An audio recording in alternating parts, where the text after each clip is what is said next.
to Tortilla Talk Tuesday. I'm actually filming this on the weekend because I know that on Monday, which is the day I usually film Tortilla Talk Tuesday, I'm going to Rachel's house to do a live stream of SAS. So I'm excited about that. That will have already happened by the time you guys see this. I'm excited about it. Oh my gosh, you guys, there are constant reminders in my house of how insane I am. I saw a lot of people commenting about the Harry Potter birthday party that I did and how I'm crafty. And yes, I love a craft. But my craftiness is oftentimes a big flaw because first of all, it's very messy. And second of all, it just causes the most insane things all over my house. Like there are the most random projects that I have done everywhere I look in this house. For example, look at this contraption. This is the result of Maisie telling me one day that she wanted a swing for one of her dolls, and she was trying to make a swing happen with like a blankie, and she was getting frustrated that the blankie wasn't acting like a swing. So I was like, I can make you a swing. So I took yarn and an old pull-up box and cut it up, and I made like a buckle in it, just cardboard, hot glue, and right here is a Q-tip that I cut up. And now she has a swing for her dolls. Like, this is what I spend my time doing. You know what I mean? Like,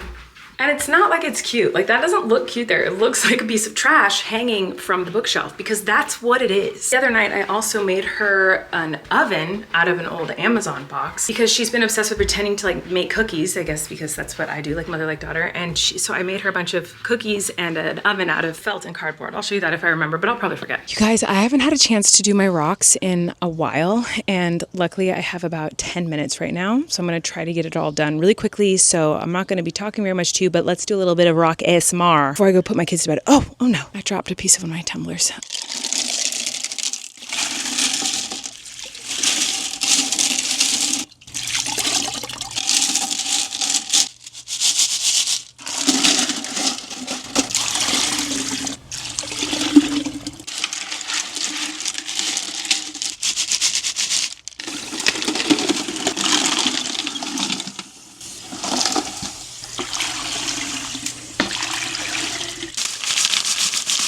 You guys, I've done something completely insane and I'm really happy about it. I was craving tuna and mac and cheese again. I saw someone comment, because I was looking for Tortilla Talk questions. I can't find the comment, but someone commented that their mom makes mac and cheese with tuna with corn and peas in it. And I was like, oh, that sounds kind of good. I didn't have any Kraft mac and cheese. I only had this like frozen fancy big penne noodle thing that's really good, but kind of fancy. I was like, oh, what if I like put broccoli? I'm not a big fan of peas, but I was like, but I like broccoli. So what if I put broccoli and corn and tuna in that mac and cheese? Is it good?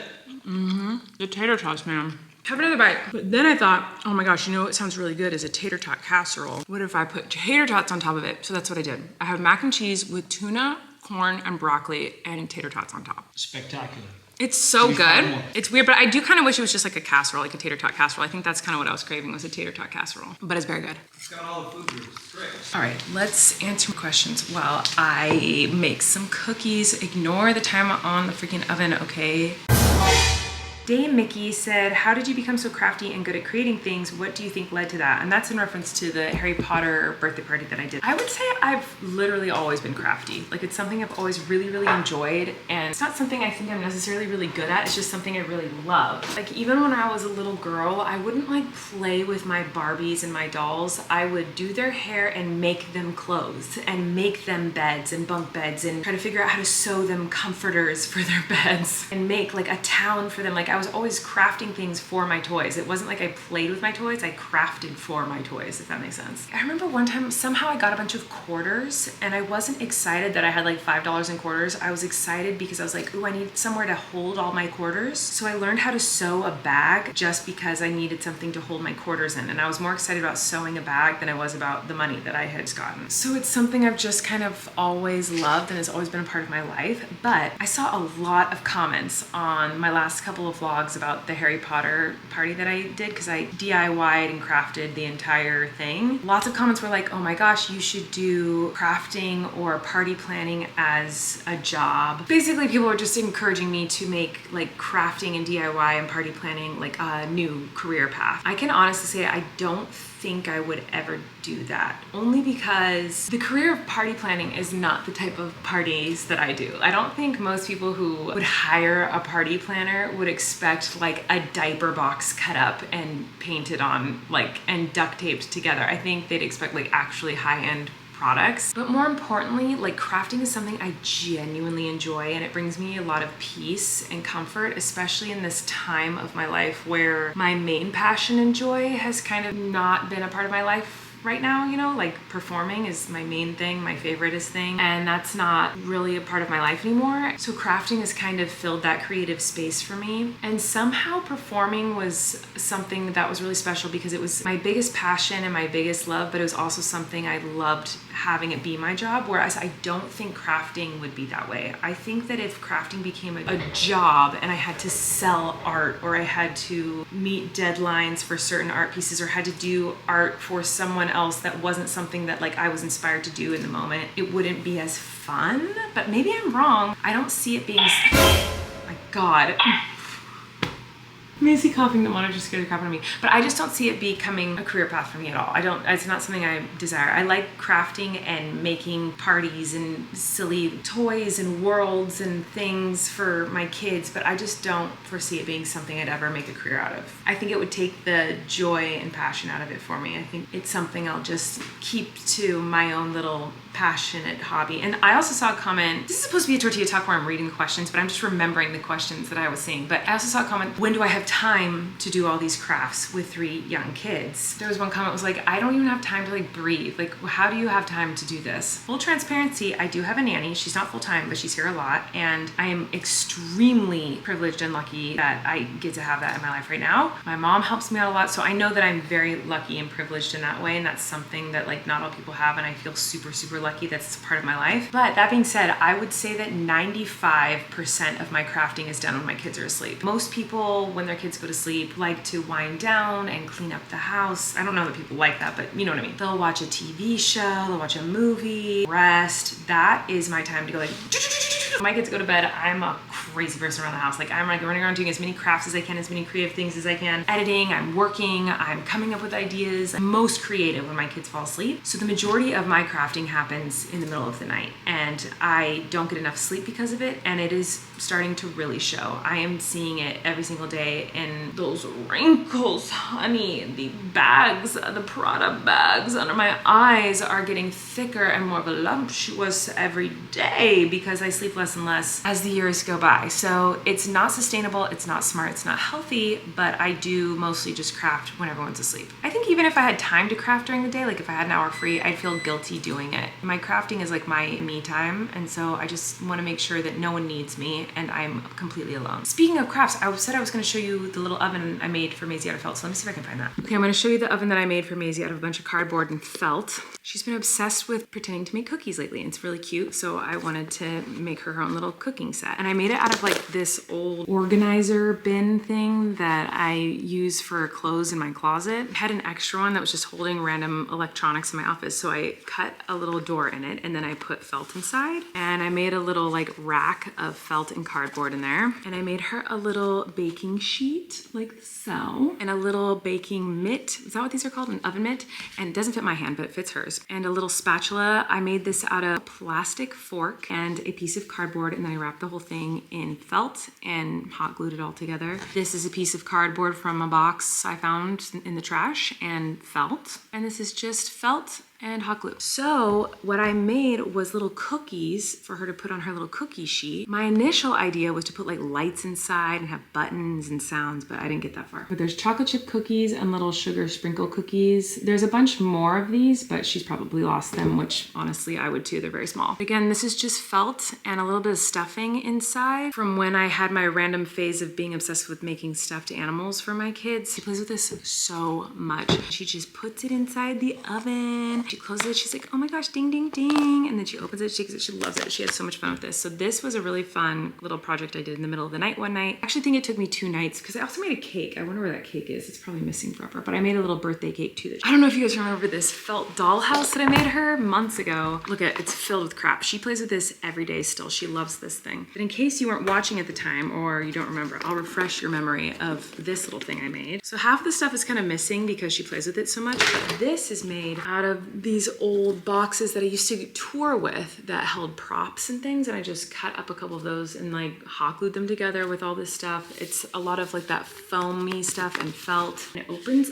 up, and inside is all these little rooms. She carries it around, and she likes to take it to grandma's house, and she carries it all around the house and plays with it, and she loves it because she can carry all her dolls inside of it, as you just saw when I opened it. But I made this little couch out of felt. I made a little fridge and an oven out of felt, and this is the bedroom. The bed is missing. I don't know where it is. There's a bathroom. The toilet's missing. I mean, there's a lot of stuff missing in here, but it used to have working lights, but the batteries all ran out, so the lights don't work. But she loves this thing. She plays with it every day. I even made this little Tykes car. This one I'm really proud of. This one turned out really good. I used like Lego wheels and cardboard and felt, and just looked at pictures of this little thing, and ta-da, it works. She loves it. It's so fun. I love crafting. Showing you the crafts that I make right now just makes me want to go craft. I'm not gonna craft. I'm gonna eat my cookies and I'm gonna edit and I'm gonna go to bed. Wait, I didn't even answer many questions, did I? Did I answer any Tortilla Talk questions? Ah, my timer, my cookies. I gotta go. Okay, I have to be quiet because I'm folding laundry right where the kids sleep, so I have to be extra quiet. But I'm gonna answer a couple more questions before I go. Elijah said, beautiful nature and animals in your backyard. Very important Tortilla Talk question. Pizza corners should be eaten or left on the plate? LOL. What do you mean?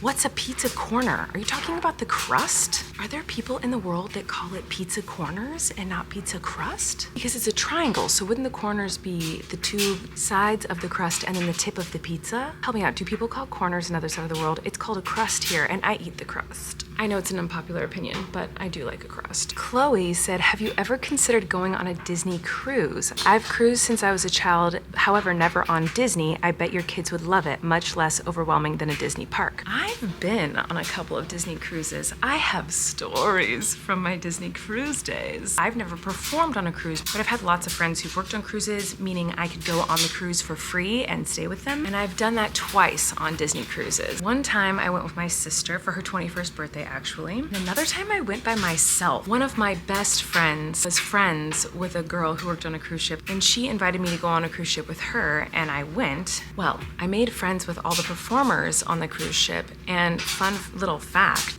I got married on that trip. Technically, it wasn't a legal marriage, and I've never spoken to that person again that I married, but there was this one guy that I like bonded with really well. He was super awesome and super fun, and we just like had a blast together. And we went to Cabo on the cruise ship, and we were like, we should get married in Cabo, and it was like this joke we kept saying the whole way to Cabo. But then we got to Cabo, and I was like, let's do it, let's get married. And so we like had this whole ceremony, like fake ceremony. We didn't like actually get married, but we made everyone go, which is in hindsight really obnoxious. But we had everyone come to the wedding, and we got married like in the ocean waves. We said our I do's and did vows and everything. He was so nice. I feel like I probably vlogged it. I don't know. I know I was vlogging at the time because Miranda was already a thing, because I definitely dressed up as Miranda on that cruise ship for a video. I don't know. If I can find it, I'll show you some of it maybe. But yeah, I got secretly married in Cabo, and I should probably check in on that guy and see how he's doing considering we are married. Ray said, if you could join any cartoon or animated family, which one would you join and why? Bluey, because obviously Bluey. I think that show is great. I'm just gonna answer one more because it's getting very late. Disney Millennial said, what is the most embarrassing or funny story you have from your theater and or Miranda Sings tour days? Prop mishaps, missed cues, messed up lines, breaking character, etc. This is a loaded question. I could literally write a book about all the different experiences I've had. And in fact,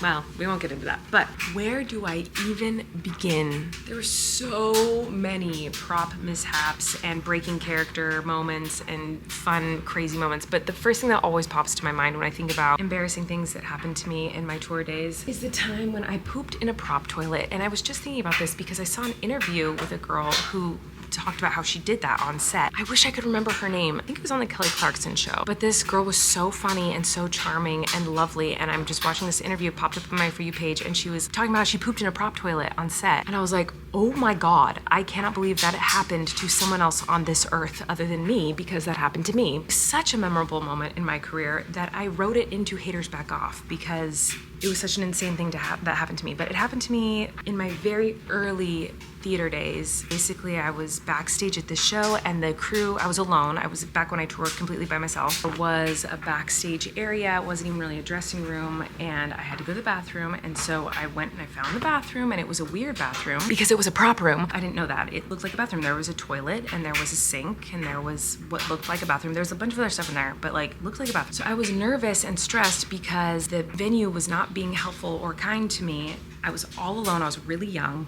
And when I get stressed and anxious and nervous, I poop. I had to poop, so I did. And then I went to flush the toilet and I was like, wait, this toilet is not flushing. Why is it not flushing? And then I realized there's no water in this toilet. There's nothing in this toilet except for my massive poops. I then looked around the room and realized I don't think this is an actual bathroom. I think this might be a prop room, and I was correct. It is burned in my memory as like one of the most embarrassing things that's ever happened to me.